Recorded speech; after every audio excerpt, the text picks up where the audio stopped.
Chapter 1. An Unexpected Party. In a hole in the ground there lived a hobbit. Not a nasty, dirty, wet hole filled with the ends of worms and an oozy smell, nor yet a dry, bare, sandy hole with nothing in it to sit down on or to eat. It was a hobbit hole, and that means comfort. It had a perfectly round door like a porthole, painted green with a shiny yellow brass knob in the exact middle. The door opened onto a tube-shaped hall like a tunnel, a very comfortable tunnel without smoke, with panelled walls and floors tiled and carpeted, provided with polished chairs and lots of pegs for hats and coats. The hobbit was fond of visitors. The tunnel wound on and on, going fairly, but not quite, straight into the side of the hill.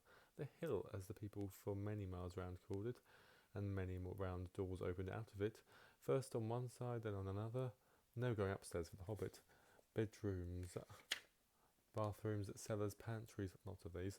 Wardrobes, he had a whole room devoted to clothes. Kitchens, dining rooms, all were on the same floor and indeed on the same passage.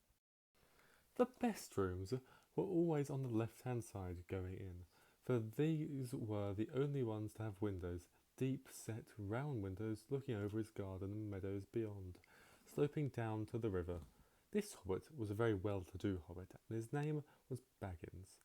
The Bagginses have lived in the neighbourhood of the hill for time out of mind, and people considered them very respectable, not only because most of them were rich, but also because they never had any adventures or did anything unexpected.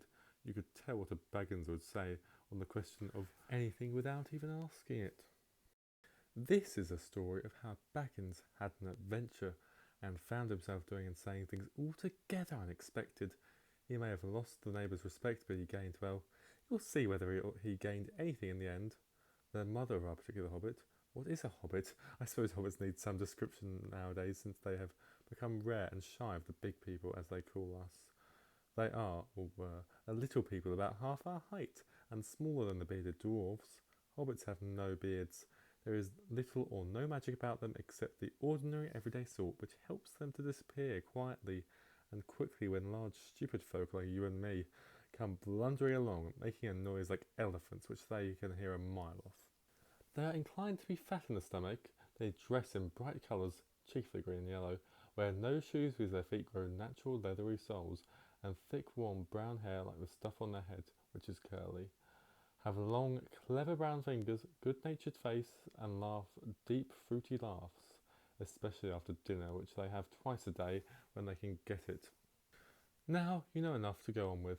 As I was saying, the mother of our hobbit, Bilbo Baggins, that is, was the famous Belladonna Took, one of the three remarkable daughters of the old Took, head of the hobbits who lived across the water, the small river that ran at the foot of the hill.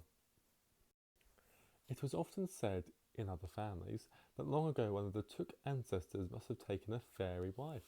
That was of course absurd, but certainly there was still something not entirely hobbit-like about them, and once in a while members of the Took clan would go and have adventures. They discreetly disappeared and the family hushed it up, but the fact remained that the Tooks were not as respectable as the Bagginses, though they were undoubtedly richer. Not that Belladonna Took ever had any adventures after she became Mrs. Bungo Baggins. Bungo, that was Bilbo's father, built the most luxurious hobbit hole for her, and partly with her money. That was to be found either under the hill or over the hill, or across the water, and there they remained to the end of their days.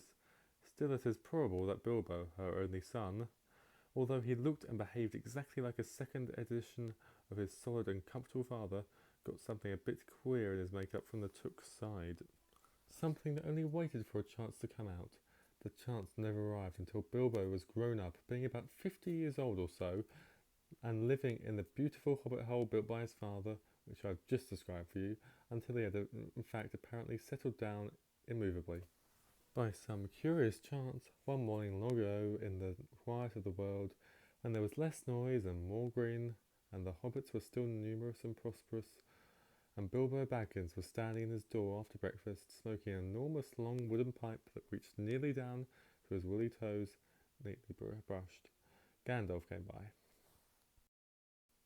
Gandalf, if you had heard only a quarter of what I have heard about him, and I have only heard very little of all there is to hear, you would be prepared for any sort of remarkable tale.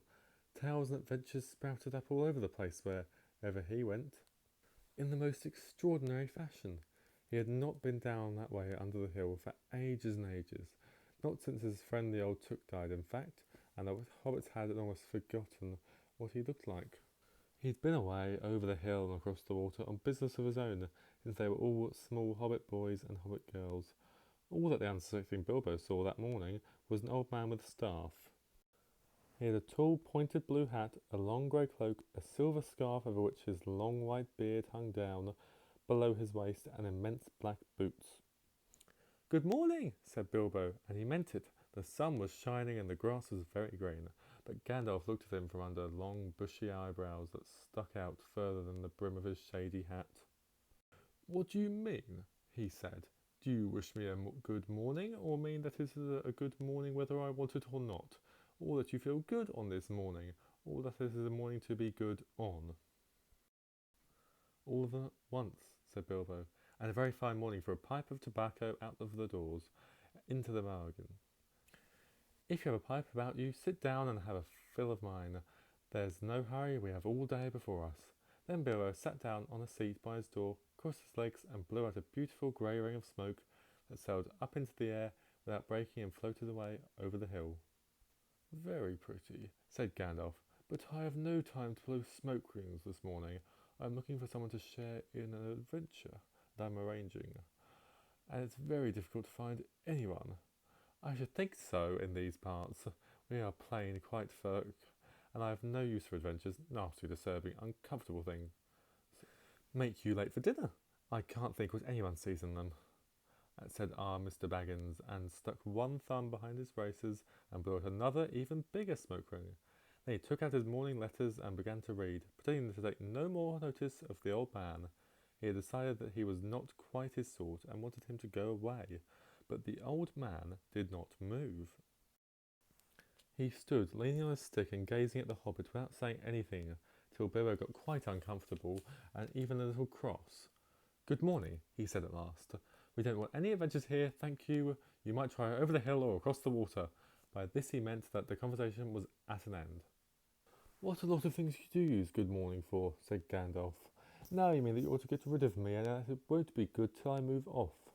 "Not at all, my dear sir, not at all. Let me see, I don't think I know your name."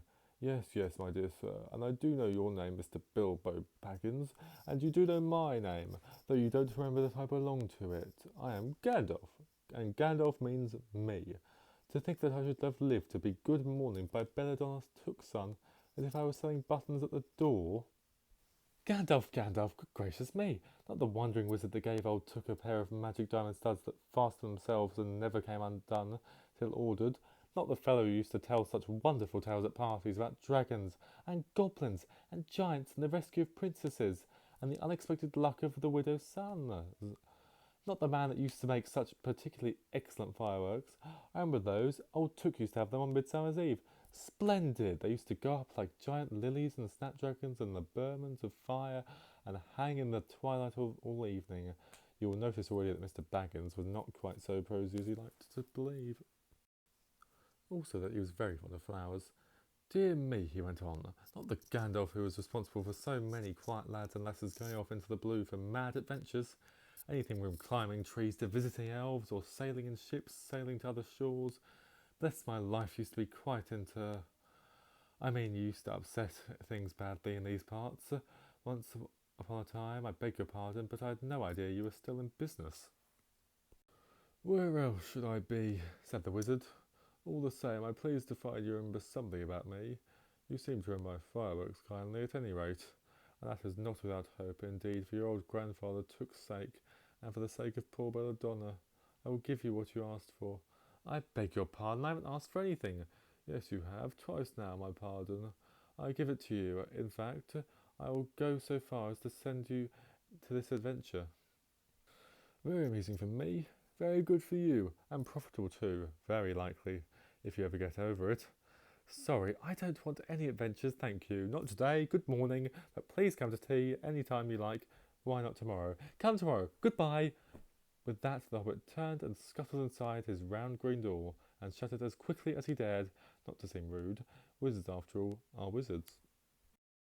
What on earth did I ask him for tea for? He said to himself as he went into the pantry. He had only just had a breakfast, but he thought a cake or two and a drink of something would do him good after his fright. Gandalf, in the meantime, was still standing outside the door and laughing long but quietly. After a while, he stepped up and with the spike on his staff scratched a queer sign on the hobbit's beautiful green front door. Then he strode away just about this time when Bilbo was finishing his second cake and beginning to think that he had escaped adventures very well. The next day, he had almost forgotten about Gandalf. He did not remember things very well unless he put them down on his engagement tablet, like this: Gandalf, tea, Wednesday. Yesterday he had been too flustered to do anything of the sort. Just before tea time there came a tremendous ring on the front door bell, and then he remembered. He rushed and put on the kettle and put out another cup and a saucer and an extra cake or two and ran to the door. "I am sorry to keep you waiting," he was going to say when he saw that it was not Gandalf at all. It was a dwarf with a blue beard tucked into his golden belt and very bright eyes under his dark green hood. As soon as the door was opened, he pushed inside just as if he had been expected. He hung his hooded cloak on the nearest peg, and "Dwalin, at your service," he said with a low bow. "Bilbo Baggins, at yours," said the hobbit, too surprised to ask any questions for the moment. When the silence that followed had become uncomfortable, he added, "I am just about to take a tea. Pray come and have some with me." A little stiff perhaps, but he meant to be kindly. "And what would you do if an uninvited dwarf came and hung things up in your hall without a word of explanation?" They had not been at table long. In fact, they had hardly reached the third cake when came another, even louder ring at the bell. "Excuse me," said the hobbit, and off he went to the door. "So you have got here at last." That was what he was going to say to Gandalf this time, but it was not Gandalf. Instead, there was a very old-looking dwarf on the step, with a white beard and a scarlet hood, and he too hopped inside as soon as the door was opened, just as if he had been invited. "I see they have begun to arrive already," he said when he caught sight of Dwalin's green hood hanging up. He hung his red one next to it and said, "Balin, at your service," he said with his hand on his breast. "Thank you," said Bilbo with a gasp. It was not the correct thing to say, but they had begun to arrive had flustered him badly. He liked visitors, but he liked to know them before they arrived, and he preferred to ask them himself. He had a horrible thought that the cakes might run short, and then he, as the host, he knew his duty and stuck to it. However painful, he might have to go without tea. "Come along in and have some tea," he managed to say after taking a deep breath. "A little beer would suit me, if it is all the same to you, my good sir," said Balin with the white beard. "But I don't mind some cake. Seed cake if you have any." "Lots," Bilbo found himself answering to his surprise, and he found himself scuttling off to the cellar to fill a pint beer mug, and then to the pantry to fix 2 beautiful round seed cakes, which he had baked that afternoon for his after-supper morsel. When he got back, Balin and Dwalin were talking at the table like old friends. As a matter of fact, they were brothers. Bilbo plumped down the beer and the cake in front of them when a loud ring came from the bell again, and then another ring. Gandalf was certain this time, he thought as he puffed along the passage. But it was not. It was 2 more dwarfs, both with blue hoods, silver belts and yellow beards, and each of them carried a bag of tools and a spade. In they hopped as soon as the door began to open. Bilbo was hardly surprised at all. "What can I do for you, my dwarfs?" he said. "Kili, at your service," said the one, and "Fili," added the other, and they had both swept off their blue hoods and bowed. "At yours and your families," replied Bilbo, remembering his manners this time. "Dwalin and Balin have already arrived, I see," said Fili. "Let us join the throng." "Throng?" thought Bilbo. "I don't like the sound of that. I really must sit down for a minute and collect my wits and have a drink." He had only just had a sip in the corner while the 4 dwarfs sat round the table and talked about mines and golds and the troubles with the goblins and the depredations of dragons and lots of other things which he did not understand and did not want to, but they sounded much too adventurous when the ding-dong-a-ling-dang his bell rang again, as if some naughty little hobbit boy was trying to pull the handle off. "Someone's at the door," he said, blinking. "Some four, I should say, by the sound," said Philly. "Besides, we saw them coming along behind us in the distance." The poor little hobbit sat down in the hall and put his head in his hands and wondered what had happened, and what was going to happen, and whether they would all stay for supper. The bell rang again, louder than ever, and he had to run to the door. It was not 4 after all, it was 5. Another dwarf had come along while he was wandering in the hall. He had hardly turned the knob before they were all inside, bowing and saying, "At your service," one after another. Dory, Norrie, Ori, Oin, and Cloyne were their names, and very soon 2 purple hoods, a grey hood, a brown hood, and a white hood were hanging on the pegs, and off they marched with their broad hands stuck in their gold and silver belts to join the others. Already it had become a throng. Some called for ale, and some for porter, and one for coffee, and all of them for cakes. So the hobbit was kept very busy for a while. A big jug of coffee had just been set in the hearth. The sea cakes were gone, and the dwarfs were starting on a round of buttered scones when there came a loud knock. Not a ring, but a hard rat-tat on the hobbit's beautiful green door. Somebody was banging with a stick. Bilbo rushed along the passage, very angry and altogether bewildered and bewildered. This was the most awkward Wednesday he had ever remembered. He pulled open the door with a jerk, and they all fell in, one on top of the other. More dwarfs, 4 more, and there was Gandalf behind, leaning on his staff and laughing. He had made quite a dent on the beautiful door. He had also, by the way, knocked out the secret mark that he had put there the morning before. "Carefully, carefully," he said. "It's not like you, Bilbo, to keep friends waiting on the mat, and then open the door like a popgun. Let me introduce Biffa, Bomber, and especially Thorin." "At your service," said Biffa, Boffa, and Bomber, standing in a row. Then they hung up 2 yellow hoods and a pale green one, and also a sky blue one with a long silver tassel. This last belonged to Thorin, an enormously important dwarf, in fact, no other than the great Thorin Oakenshield himself, who was not at all pleased at falling flat on Bilbo's mat with Biffa, Boffa, and Bomber on top of him.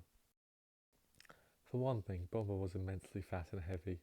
Thorin indeed was very haughty and said nothing about service, but poor Mr. Baggins said he was so sorry so many times that at last he grunted, "Pray don't mention it," and stopped frowning. "Now we are all here," said Gandalf, looking at the row of 13 hoods, the best detachable party hoods, and his own hat hanging on the pegs. "Quite a merry gathering. I hope there is something left for the late-comers to eat and drink. What's that? Tea? No, thank you. A little red wine, I think, for me." "And for me," said Thorin. "And raspberry and jam and apple tart," said Biffa. "And mince pies and cheese," said Boffa. "And pork pie and salad," said Bomber. "And more cakes and ale and coffee, if you don't mind," called the other dwarfs through the door. "Put on a few eggs, there's a good fellow," Gandalf called after him as the hobbits stumped off to the pantries. "And just bring out the cold chicken and pickles. Seems to know as much about the inside of my larders as I do myself," thought Mr. Bilbo, who was feeling positively flummoxed, and was beginning to wonder whether a most wretched adventure had come right into his house. By the time he had got all the bottles and dishes and knives and forks and glasses and plates and spoons and things piled up on big trays, he was getting very hot and red in the face and annoyed. "Confiscated, but better these dwarfs," he said aloud. "Why don't they come and lend a hand?" Lo and behold, there stood Balin and Dwalin at the door of the kitchen, and Philly and Killy behind them, and before he could say knife they had whisked the trays and a couple of small tables into the parlour, and set out everything afresh. Gandalf sat at the head of the party with the 13 dwarfs all around, and Bilbo sat on a stool at the fireside, nibbling at a biscuit. His appetite was quite taken away, and trying to look as if this was all perfectly ordinary, and not in the least an adventure. The dwarfs ate and talked, and the time got on. At last they pushed their chairs back, and Bilbo made a move to collect the plates and glasses. "I suppose you will stay all for supper?" he said in his politest, unpressing tones. "Of course," said Thorin, "and after we shan't get through the business till late, and we must have some music first now to clear up." Thereupon the 12 dwarfs, not Thorin, he was too important, and stayed talking to Gandalf, jumped to their feet and made tall piles of all things. Off they went, not waiting for trays, balancing columns of plates, each with a bottle on top, with one hand, whilst the hobbit ran after them, almost squeaking with fright. Please be careful, and please don't trouble, I can manage, but the dwarfs only started to sing. Chip the glasses and crack the plates, blunt the knives and bend the forks. That's what Bilbo Baggins hates. Smash the bottles and burn the corks. Cut the cloth and tread on the fat. Pour the milk on the pantry floor. Leave the bones on the bedroom mat. Smash the wine on every door. Dump the crocks in the boiling bowl. Pound them up with a thumping pole. And when you've finished, tiffy anyone hole. Send them down the hole to roll. That's what Bilbo Baggins hates. So carefully, carefully with the plates. And of course they had none of these dreadful things, and everything was cleaned and put away safe and quick as lightning, while the hobbit was turning round and round in the middle of the kitchen trying to see what they were doing. They went back and found Thorin with his feet on the fender and smoking a pipe. He was blowing the most enormous smoke rings, and whether he told one to go, it went up the chimney or behind the clock or on the mantelpiece or under the table or round and round the ceiling, but wherever it went, it was not quick enough to escape Gandalf's pop. He sent a smaller smoke ring from his short clay pipe straight through each one of Thorin's. Then Gandalf's smoke ring would go green and come back to hover over the wizard's head. He had a cloud of them about him already, and in the dim light it made him look strange and sorcerous. Bilbo stood still and watched. He'd loved smoke rings, and then he blushed as to think of how proud he had been yesterday morning of the smoke rings he had sent up the wind over the hill. Now for some music, said Thorin. Bring out the instruments. Killy and Philly rushed their bags and brought back little fiddles. Dorry, Norry, and Dorry brought out flutes from somewhere inside their coats. Bomber produced a drum from the hall. Biffa and Boffer went out too and came back with clarinets that they had left among the walking sticks. Dwal and Barn said, Excuse me, I left mine in the porch. Just bring mine in with you, said Thorin. They came back with viols as big as themselves and with Thorin's harp, wrapped in a green cloth. It was a beautiful golden harp, and when Thorin struck it, the music began all at once. So sudden and sweet that Bilbo forgot everything else and was swept away into the dark lands from strange moons far over the water and very far from the Hobbit hole under the hill. The dark came into the room from the little window that opened in the side of the hill. The firelight flickered. It was April, and still they played on while the shadow of Gandalf's beard wagged against the wall. The dark filled all the room, and the fire died down, and the shadow was lost, and they played on. And suddenly, first one and then another began to sing as they played, deep-throated singing of the dwarves in deep places of their ancient homes. And this is like a fragment of their song, if it can be like the song without the music. Far over the misty mountains cold, to dungeons deep and caverns old, we must away ere break of day, to seek the pale enchanted gold. The dwarfs of yore made mighty spells, while hammers fell like ringing bells in places deep, where dark things sleep, in hollow halls beneath the fells. For ancient king and elvish lord lay many a gleaming golden hoard. They shaped and brought and light, they caught to hide in gems on hilt of sword. On silver necklaces they strung, the flowering stars on crowns they hung. The dragon fire in twisted wire, they meshed the light of moon and sun. Far over the misty mountains cold, to dungeons deep and caverns old, we must away ere break of day, to claim our long forgotten gold. Goblins they carved there for themselves, and harps of gold where no man delves. There lay they long, and many a song was sung unheard by men or elves. The pines were roaring on the height, the winds were mourning in the night. The fire was red, it flaming spread, the trees like torches blazed with light. The bells were ringing in the dale, and men looked up with faces pale. Then dragons' ire, more fierce than fire, laid low their towers and houses frail. The mountains smoked beneath the moon. The dwarfs they heard the tramp of doom. They fled their hall to dying fall, beneath his feet, beneath the moon. Far over the misty mountains grim, to dungeons deep and caverns dim, we must away at break of day, to win our golden harps from him. As they sang, the hobbit felt the love of beautiful things made by hands and by cunning and by magic moving through him, a fierce and jealous love, the desire of the hearts of the dwarfs. Then something tookish woke up inside him, and he wished to go and see the great mountains and hear the pine trees and waterfalls and explore the caves and wear a sword instead of a walking stick. He looked out of the window. The stars were out in the dark sky above the trees. He thought of the jewels of the dwarfs shining in dark caverns.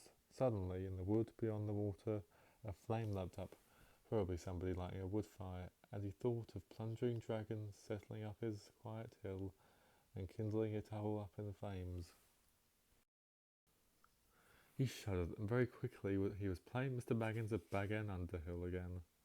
He got up trembling. He had less than half a mind to fetch the lamp, and more than half a mind to pretend to go and hide behind the beer barrels in the cellar, and not come out again until all the dwarfs had gone away. Suddenly he found that the music and the singing had stopped, and they were all looking at him with eyes shining in the dark. "Where are you going?" said Thorin in a tone that seemed to show that he guessed both halves of the hobbit's mind.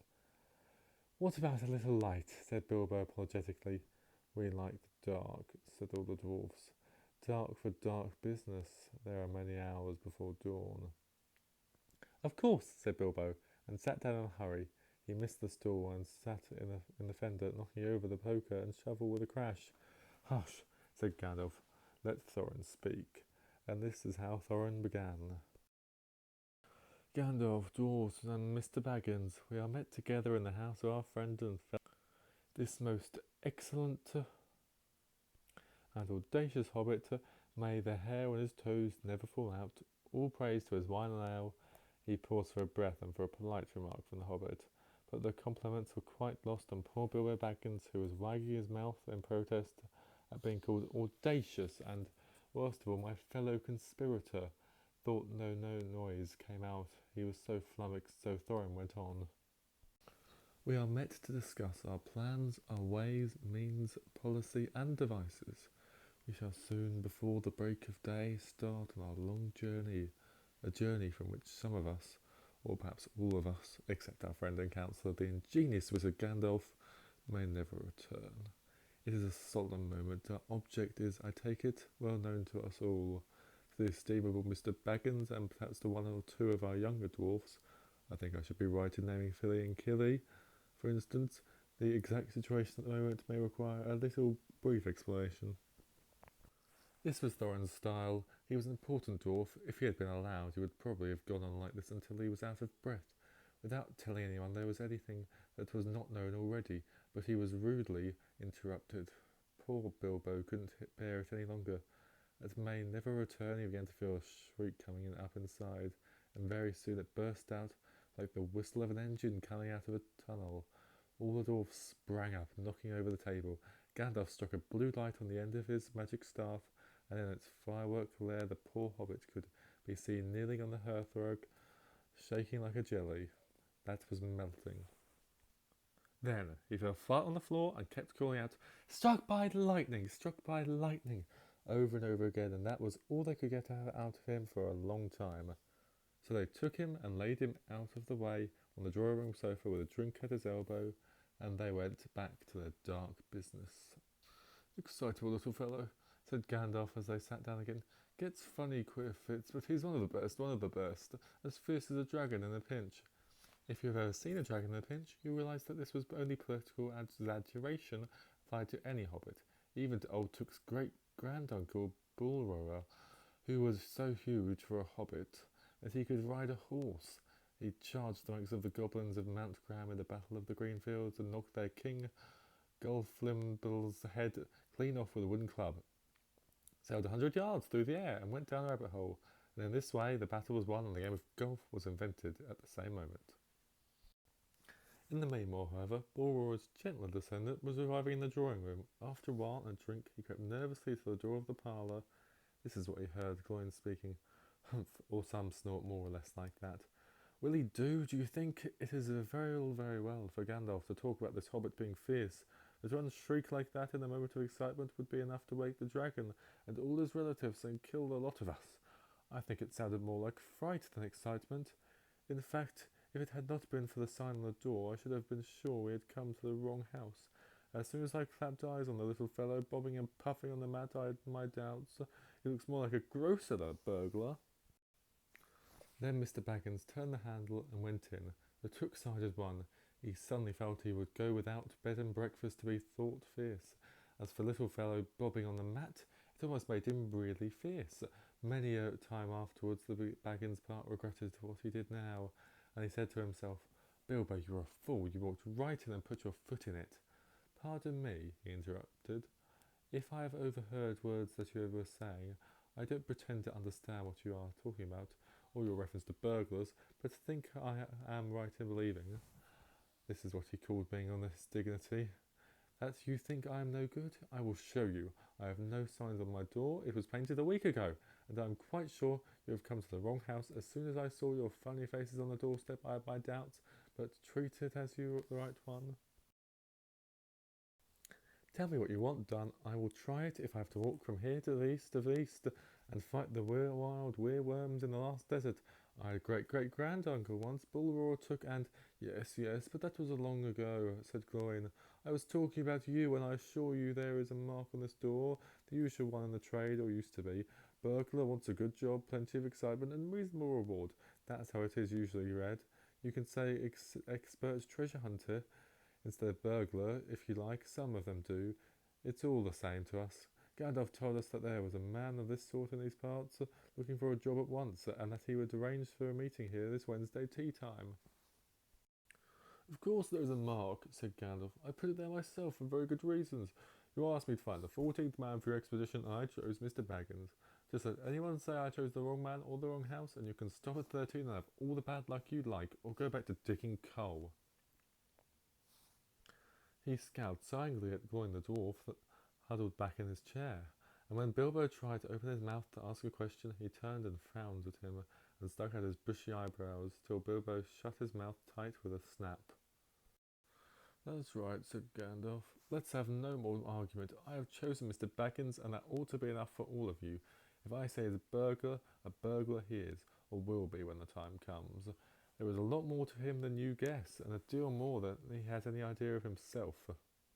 You may, possibly, all live to thank me yet. Now, Bilbo, my boy, fetch the lamp and let's have a little light on this."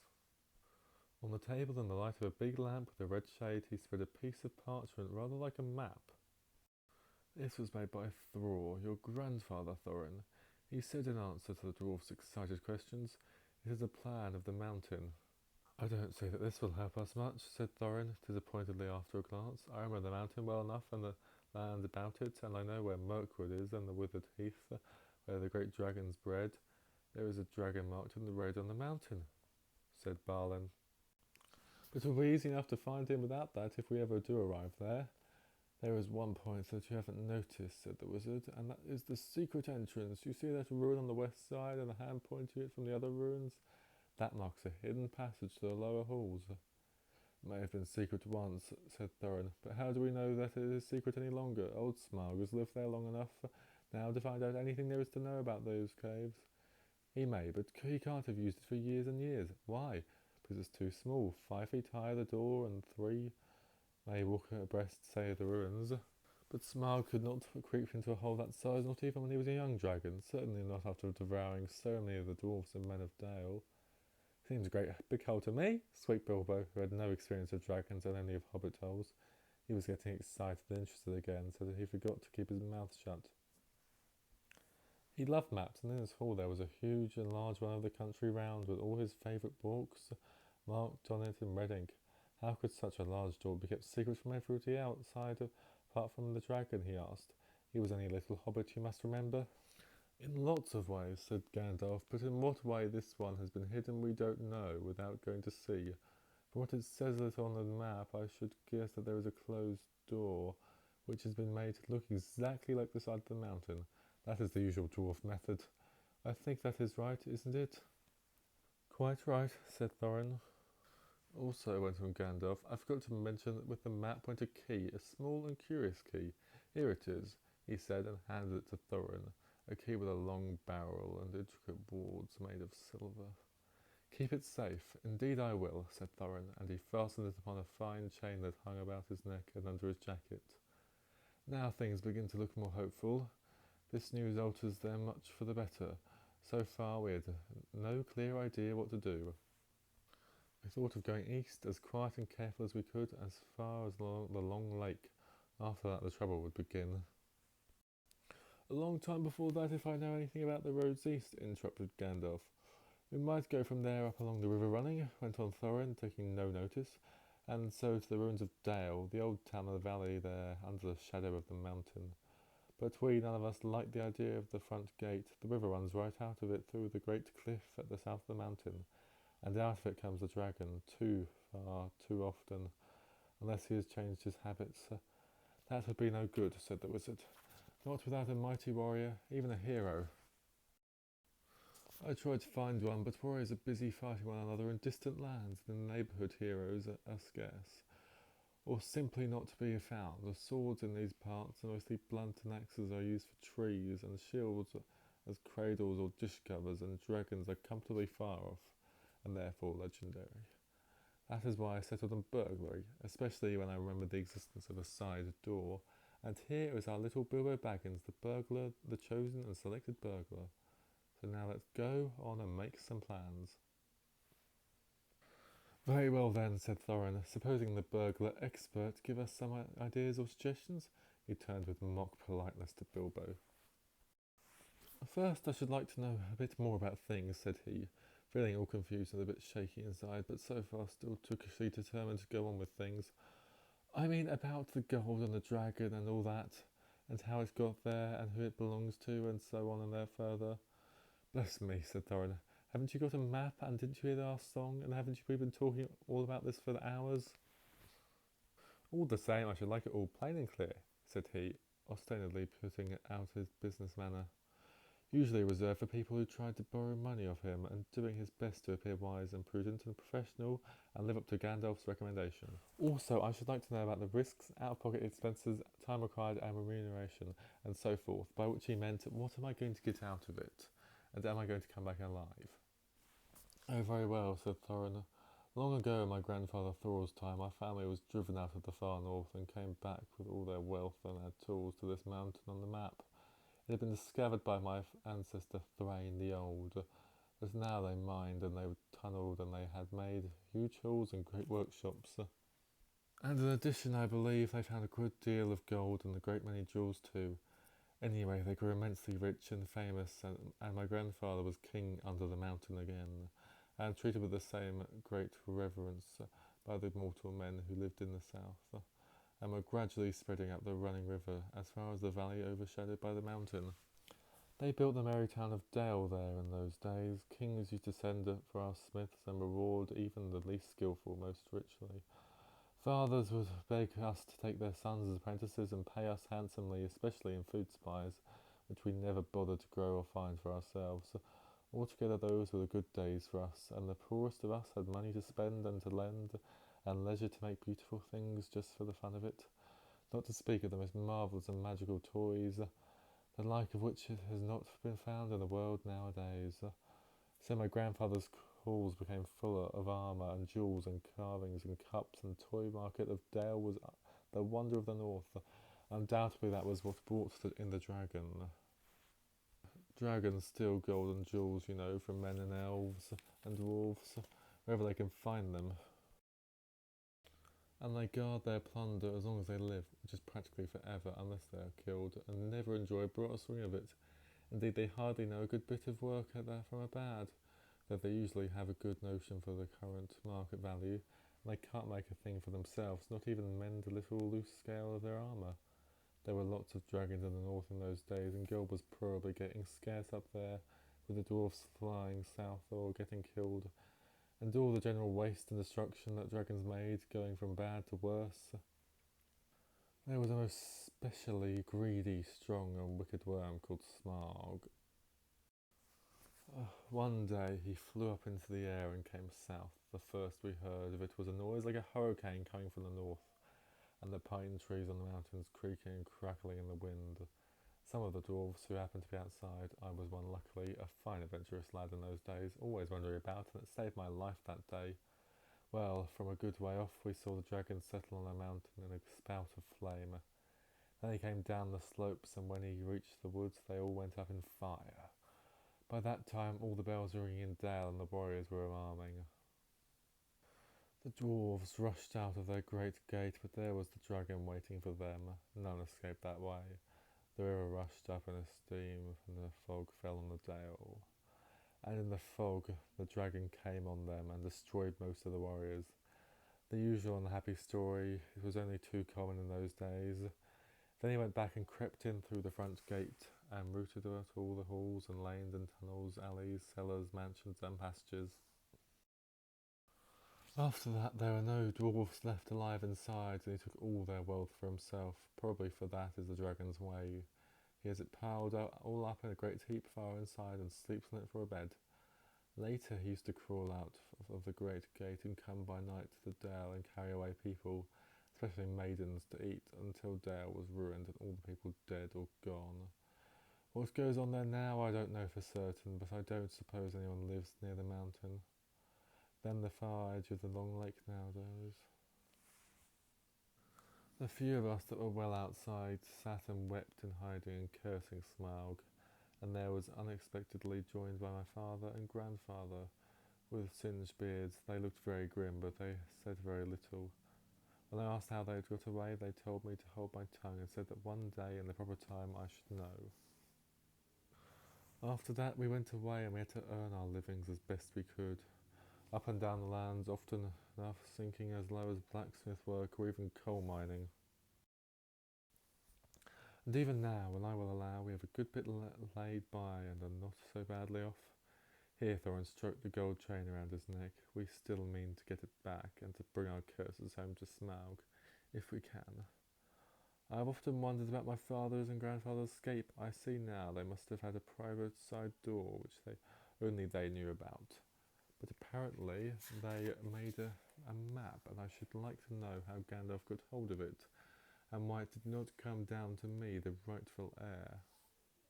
I did not get hold of it, I was given it, said the wizard. Your grandfather Thor was killed, do you remember, in the mines of Moria by Azog the goblin. Curse his name, yes, said Thorin. And Thrain, your father, went away on the 21st of April 100 years ago last Thursday, and has never been seen by you since. True, true, said Thorin. Well, your father gave me this to give to you, and if I have chosen my own time and the way for handing it over, you can hardly blame me. Considering the trouble I had to find you, your father could not remember his own name when he gave me the paper, and he never told me yours, so on the whole I think I ought to be praised and thanked. Here it is, said he, handing the map to Thorin. I don't understand, said Thorin, and Bilbo felt he would have liked to say the same. The explanation did not seem to explain. Your grandfather, said the wizard slowly and grimly, gave the map to his son for safety before he went into the mines of Moria. Your father went away to try his luck with the map after your grandfather was killed, and lots of adventures of a most unpleasant sort he had. But he never got near the mountain. How he got there, I don't know, but I found him a prisoner in the dungeons of the necromancer. Whatever were you doing there? Asked Thorin with a shudder, and all the dwarfs shivered. Never you mind, I was finding things out as usual, and a nasty, dangerous business it was. Even I, Gandalf, only just escaped. I tried to save your father, but it was too late. He was witless and wandering, and had forgotten almost everything except the map and the key. We have long ago paid the goblins of Moria, said Thorin. We must give a thought to the necromancer. Don't be absurd. He is an enemy far beyond you, the power of all the dwarves put together. If they could all be collected again from the four corners of the world. The one thing your father wished was for his son to read the map and use the key. The dragon and the mountain are more than a big enough task for you. Hear, hear, said Bilbo, and accidentally said it aloud.